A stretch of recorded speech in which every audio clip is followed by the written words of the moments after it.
Hello students. हमने last class में जो वीडियो लेक्चर है उसमें हमने देखा था ऑपरेटर्स के टाइप्स कितने सारे होते हैं। हमने डिफरेंट टाइप्स के ऑपरेटर्स पढ़े थे सी लैंग्वेज के बारे पे।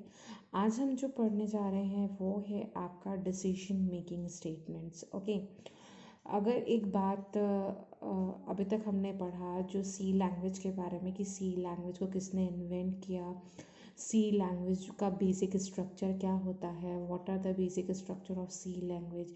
देन जनरल कंसेप्ट्स पढ़ा, जो बेसिक कंसेप्ट्स हैं, what are qualifiers, what are constants, what are character sets. Okay, then next हमने ऑपरेटर्स के बारे में पढ़ा and what are the different data types in C programming language and how it can be used. आज हम जो देख रहे हैं वो है आपका decision making.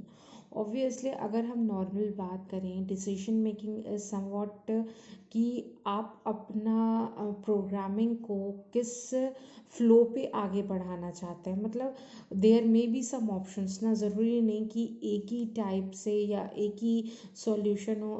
There are some options कि अगर ये काम नहीं करा तो एल्स पार्ट आपका वर्क कर जाएगा।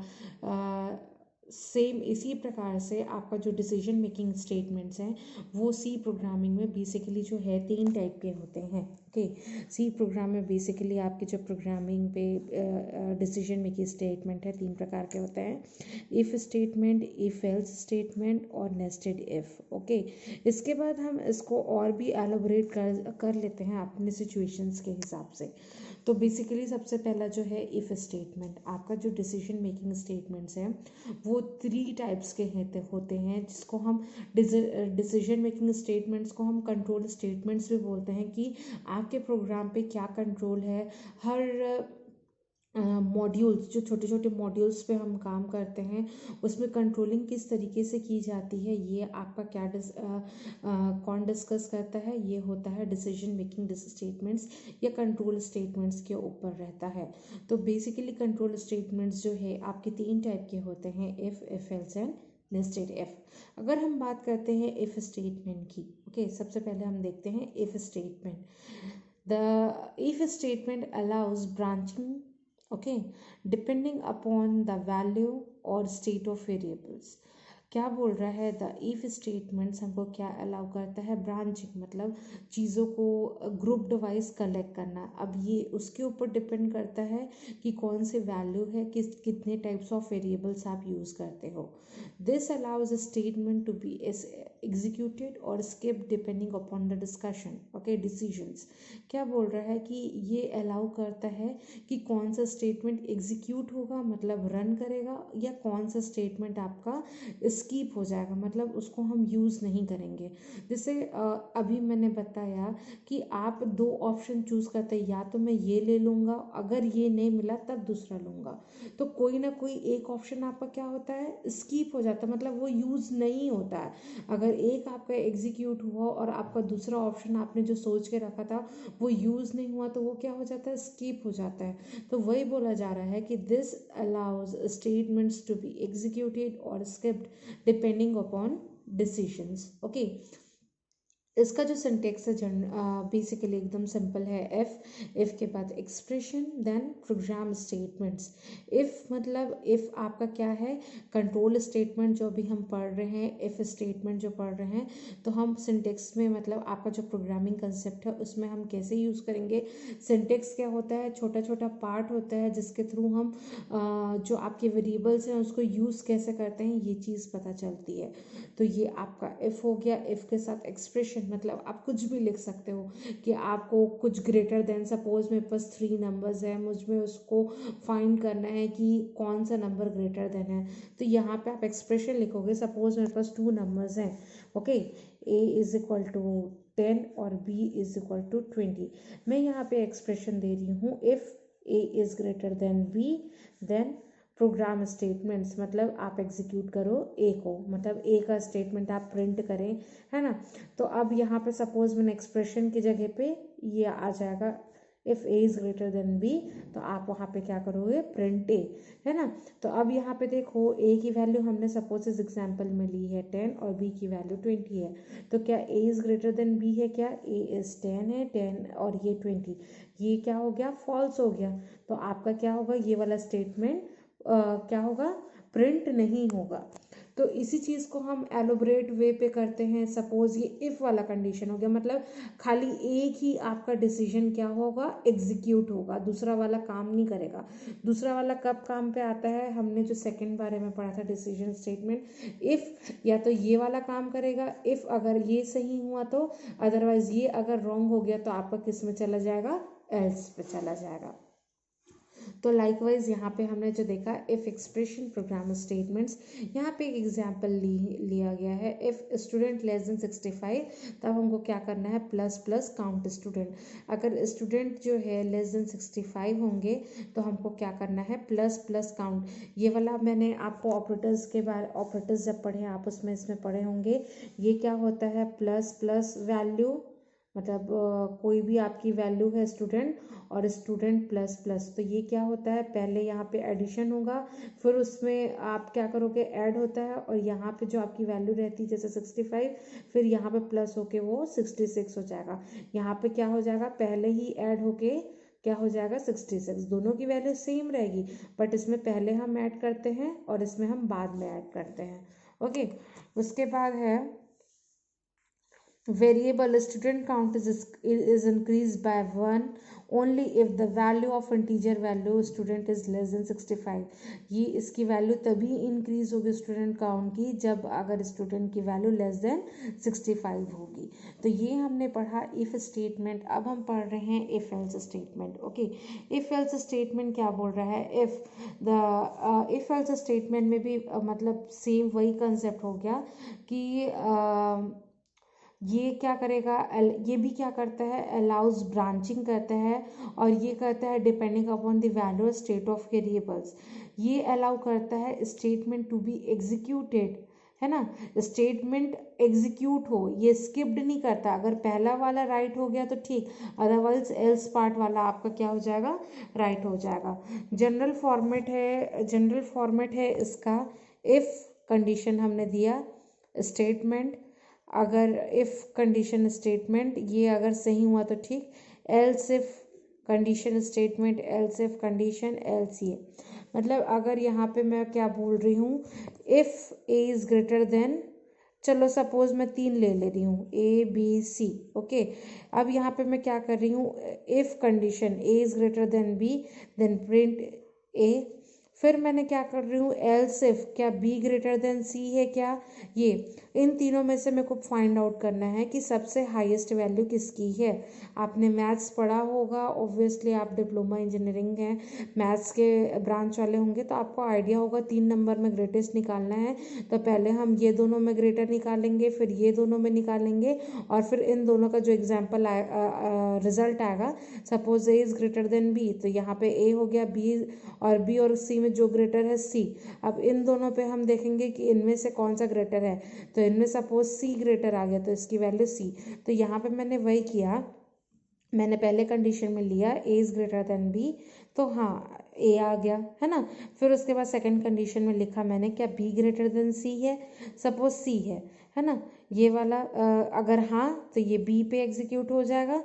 ओके, नहीं तो एल्स में थर्ड में क्या करेंगे, ये तीनों में चेक करेंगे, else if A is greater than C, और इसमें से आपका जो आएगा आंसर वो इसमें आ जाएगा। तो ये सारी चीज़ें आपको क्या करनी है, इफ एल्स कंडीशन पे होगी।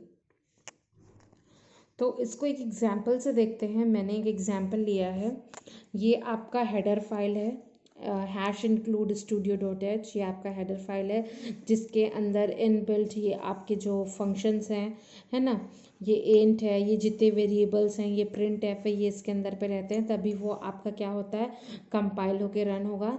ये आपका मेन फंक्शन है, मेन फंक्शन पे हमने एक वेरिएबल लिया ए, इंटीजर डेटा टाइप का, उसकी वैल्यू है 100।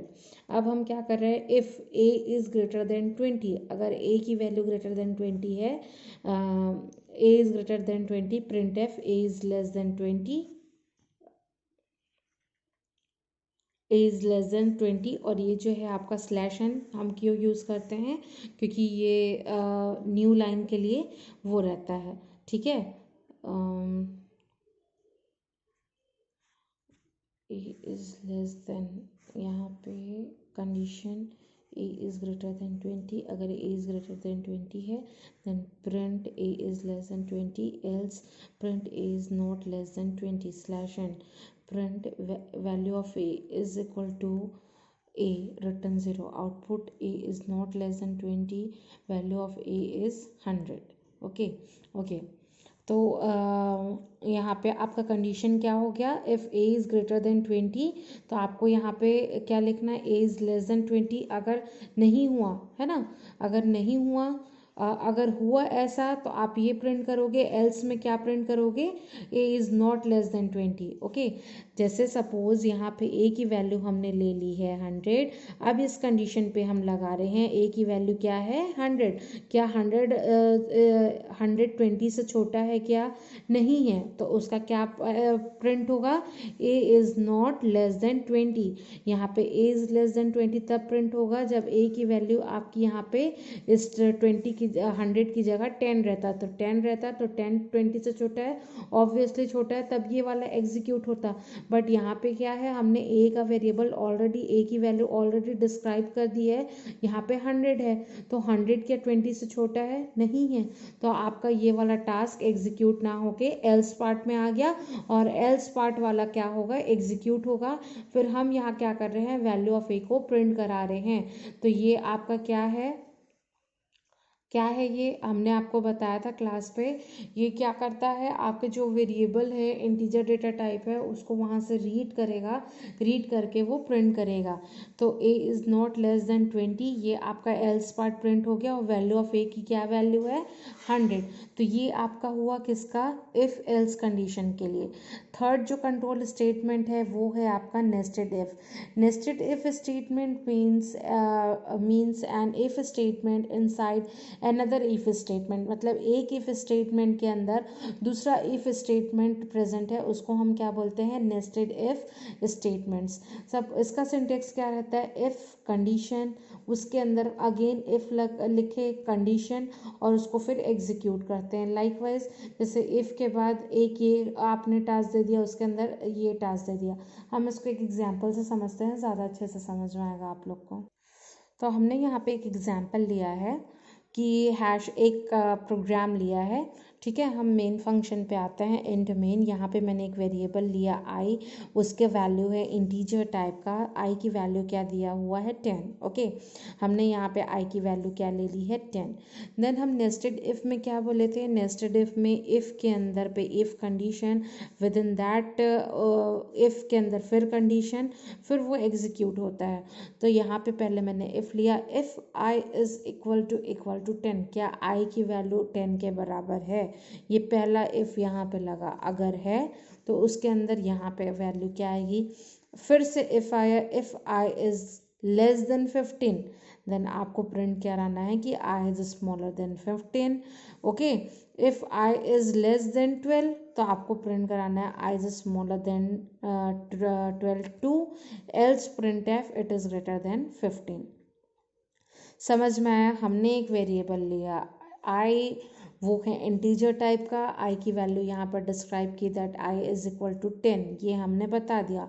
अब यहाँ पे बोल रहा है पहला इफ कंडीशन, ये नेस्टेड इफ का है, if I is equal to 10, I की वैल्यू इक्वल टू 10 है, उसके अंदर वो बोल रहा है कि अगर आई की वैल्यू लेस देन 15 है तो आपको क्या प्रिंट कराना है, आई इज स्मॉलर देन 15। और फिर सेकंड कंडीशन, फिर उसने नेस्टेड इफ पे एक और लगा दिया, if I is less than 12, तो उसमें भी आपको क्या प्रिंट कराना है, I is smaller than 12 too, else में क्या हो जाएगा, it is greater than 15, return होना है।